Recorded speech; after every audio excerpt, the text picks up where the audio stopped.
আজকে এই ভিডিওটি করতেছি শুধুমাত্র দেখতে পাচ্ছেন আমার হাতে Redmi 14C এর একটা বক্স। তো এই Redmi 14C এর আমি রিভিউ করব। সম্পূর্ণ ভিডিও দেখবেন এবং যারা সাম্প্রতিক চিন্তা ভাবনা করতেছেন Redmi 14C কিনবেন বা আপনি নিতে চাচ্ছেন মার্কেট থেকে নতুন, তাহলে বলেও কিন্তু এই ফোনটি কিনতে যাবেন না। তো আমি কিন্তু কোনো ব্রোকার নয় যে কোনো কোম্পানি থেকে টাকা খেয়ে এই মোবাইলের আমি রিভিউ করতেছি।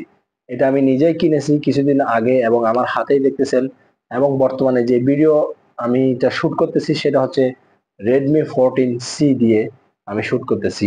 এই ফোনের কি কি সমস্যা আছে যাবতীয় বিস্তারিত আমি আজকের ভিডিওতে আপনাদেরকে ডিটেলসে বলে দিব।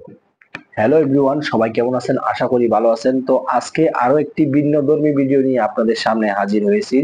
পূর্বে আমি কিন্তু এরকম কোনো ধরনের নট অনলি দ্য ফোন, কোনো ইলেকট্রনিক ডিভাইস এবং নাথিং আমি পূর্বে কখনো কোনো কিছু রিভিউ দিয়ে আমার ফেসবুক পেজ অথবা আমার এই ইউটিউব চ্যানেলে কোনো ধরনের ভিডিও আমি আপলোড করিনি।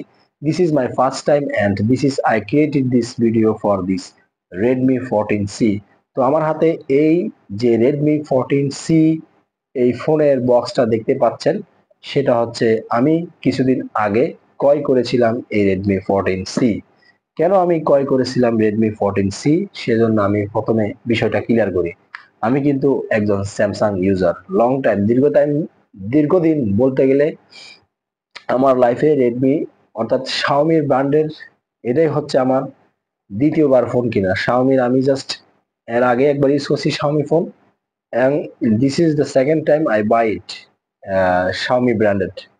তো কেন আমি এটা বাই করলাম এবং এটা বাই করে যে কতই সমস্যায় পড়ছি, আমি কতই সমস্যায় পোহাতে হচ্ছে, বিস্তারিত ভিডিও আজকে স্কিপ না করে দেখবেন এবং ভিডিওটি বেশি বেশি শেয়ার করে দিবেন, যাতে করে এই ফোনটি যারা কিনতে চায় যাতে সবাই সতর্ক হয়ে যায়।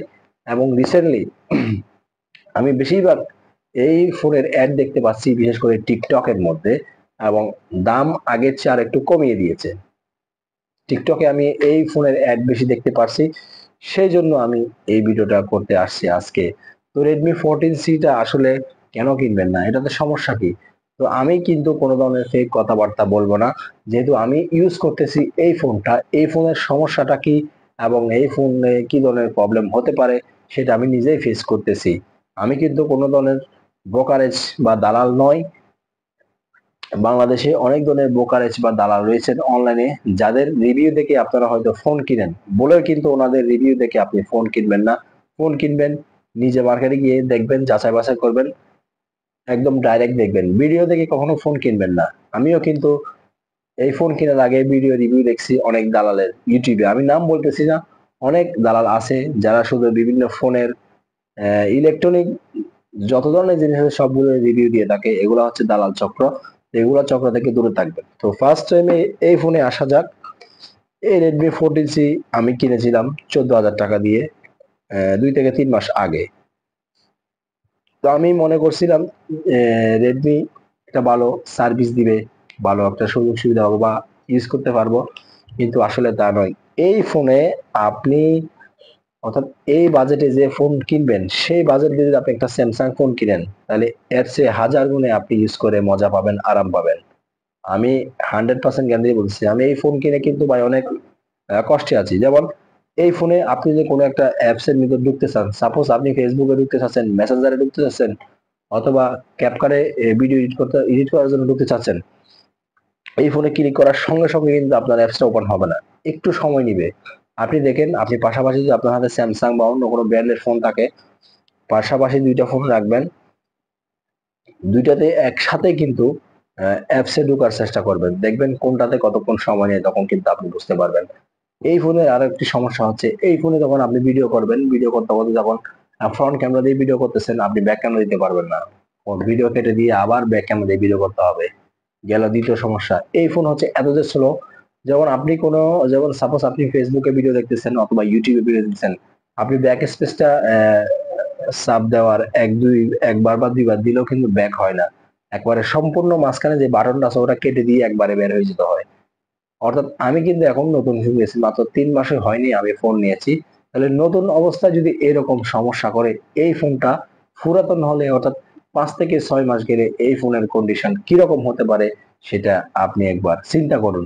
দেন আপনি যখন এই ফোনটা আপনার হাতে থাকবে, যখন আপনি অনেকক্ষণ ফোন ইউজ করে ফোনটা রেখে দিয়েছেন, পরবর্তী আপনি হয়তো ফোনটা আবার নিয়েছেন, ডাটা অন করেছেন বা ওয়াইফাই অন করছেন, সঙ্গে সঙ্গে কিন্তু আপনি আপনার ডাটা বা ওয়াইফাই অন করার সঙ্গে সঙ্গে কিন্তু ফেসবুক বা মেসেঞ্জারে ঢুকতে পারবেন না।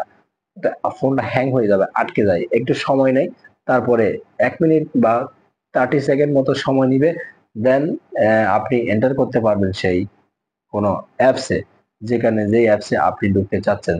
তাহলে দেখুন আপনি কেন এত টাকা দিয়ে এই একটা ফোন নিবেন, এত ঝামেলা কেন করবেন? এবং আপনি যদি দেখবেন কোনো একটা কেউ আপনাকে ভয়েস দিয়েছে, ভয়েসটা শোনার জন্য আপনি যখন ডাটা করলেন সঙ্গে সঙ্গে কিন্তু শুনতে পারবেন না, নোটিফিকেশন আসবে, এগুলা যাবে, তারপরে কিন্তু আপনি ওই অ্যাপসে ঢুকতে একটু সময় নিবে, তারপরে আপনি ভয়েস গুলা শুনতে পারবেন। এরকম বিভিন্ন সমস্যার মধ্যে এই অ্যাপস ফোনের মধ্যে আছে। যারা এই ফোন ইউজ করতেছেন তারাই একমাত্র জানে কি কি প্রবলেম আছে। আমি তো এই কয়েকটা প্রবলেম আপনাদের সামনে তুলে ধরলাম, আরো হাজারো কত প্রবলেম আছে, সেটা আপনারা যারা ইউজ করতেছেন সেটা অবশ্যই আপনারা জানেন। তো আমি আজকে এই জন্য ভিডিওটা তৈরি করছি, যাতে আমার মতো কেউ এই রেডমি 14C ফোন কিনে যাতে প্রতারিত না হয় বা বিপদে না পড়েন।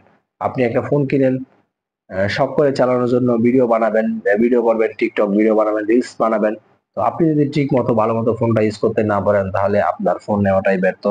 সো আজকের এই ভিডিওটি বেশি বেশি সবাই শেয়ার করে দিবেন, যাতে করে এই ফোন যারা কিনতে চায় রেডমি 14C, সবাই যাতে এই ভিডিওটি দেখে এই ফোন কেনা থেকে বিরত থাকে।